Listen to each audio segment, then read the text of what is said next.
attorney, wala namang tanga ang papayag na makuhanan ng picture kasama ang kabit nila, mas lalo nang walang tanga ang papayag na makuhanan ng video na nakikipagtalik sila kasama ang kanilang kabit. Hi guys! Welcome back to our YouTube channel, and today, in our episode in Let's Talk Legal with Attorneys, I will talk about admissibility or inadmissibility of evidence.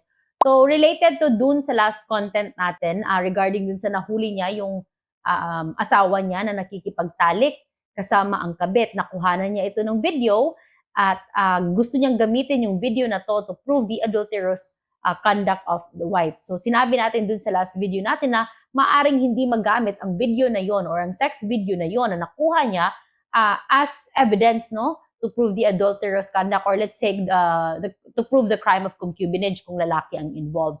So ang daming negative comments nagsasabi na, attorney, sino ba naman kasing tanga ang papayag na makuhanan ng video kasama yung kabit nila, lalong-lalo na kung nagtatalik, no? At sino ba naman ang tanga na papayag na makuhanan ng video or ng photo or picture na hubot-hubad, no? I agree. Let's talk about it later in this episode. And may nagsasabi na napaka-bias ng batas or walang kwenta daw yung Anti-Photo Video Voyeurism Act.